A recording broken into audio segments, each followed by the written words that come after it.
suis un compétiteur, donc mon premier sentiment, et les filles aussi, c'est la déception parce qu'on est venu là pour gagner, on n'est pas venu là pour faire un match de basket, on est venu là pour jouer un quart de finale.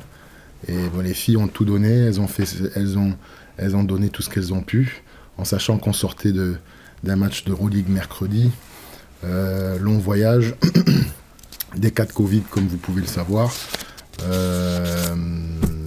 Donc la fédération a voulu qu'on joue ce match-là. Et ben, on a joué le match et je pense les filles, elles ont fait ce qu'elles devaient faire. Sur le plan de jeu qu'on s'était fixé, on savait il fallait qu'on oblige un peu Bourges à jouer que sur attaque placée, avoir très peu de balles perdues, le moins possible. Et essayer de gérer un peu le tempo du match, ce qu'on a su faire. Donc il y a des séquences où quand Bourges se met à jouer vite, contrôle le rebond, relance le jeu, c'est là où ils sont le plus dangereux. Et on l'a vu, hein, ils ont fait l'écart en 3 possessions, ils nous ont mis... donc on avait déjà connu le cas sur le match de championnat. Donc on savait qu'il fallait vraiment les maintenir sur du jeu, de la défense placée. Après, nous, on a une qualité de défense, on est capable de défendre très fort, ça on savait. Donc moi, j'ai aucun regret par rapport à ça. Je savais que c'était un peu ça aussi notre force. Après, les filles étaient un peu timides au départ, et un peu de crispation dû au fait que ça soit un quart de finale. Mais après elles ont... Moi, je peux être que fier des filles et voilà quoi. On est venu à 8 et on s'est battu avec toutes les forces qu'on pouvait avoir. On a tout donné, donc moi j'ai aucun reproche à faire aux filles, elles ont été héroïques et c'est de bon augure pour la suite. C'est surtout ça qui m'intéresse parce que derrière on a quand même on rejoue mercredi en Euroleague, après tout le monde sait qu'on avait un mois de janvier qui n'était pas simple, mais surtout après la trêve, on va avoir une période au mois de mars qui va être une période avec des matchs très importants pour nous, qui va à peu près nous situer un peu au niveau du championnat. Mais c'est de bon augure parce que j'ai vraiment des vraies guerrières en fait. C'est pas des gazelles, c'est des guerrières. Il y avait beaucoup de frustration, mais je pense que c'est aussi la somme et le résultat de ces dernières semaines. On a été rarement bousculés, donc on était dans le confort de nos performances aussi individuelles. Donc quand en première mi-temps, il y en a qui performent un peu moins que d'habitude, voilà, on revient et on veut performer, alors que malheureusement, c'est pas des choses qu'on contrôle. Hein. Un tir ouvert, même s'il est ouvert, ça veut pas dire qu'il est dedans.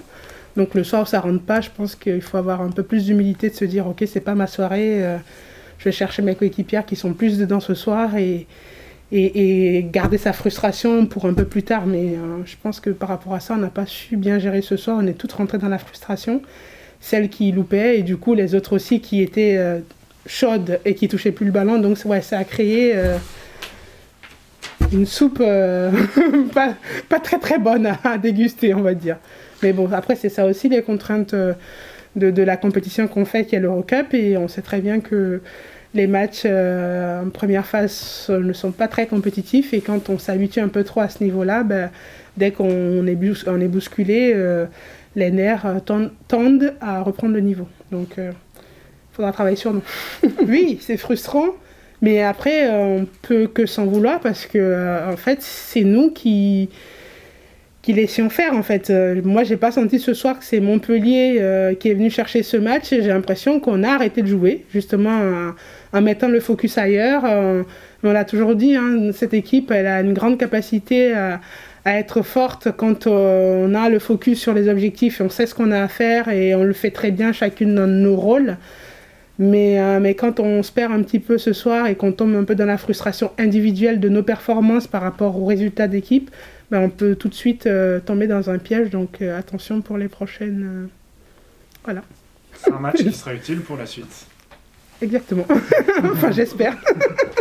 Moi, je pense que derrière cette équipe-là, elle était et comme elle l'a fait, tu vois, elle a essayé de Olivia, elle a surgi de partout, etc., en abandonnant ses joueuses.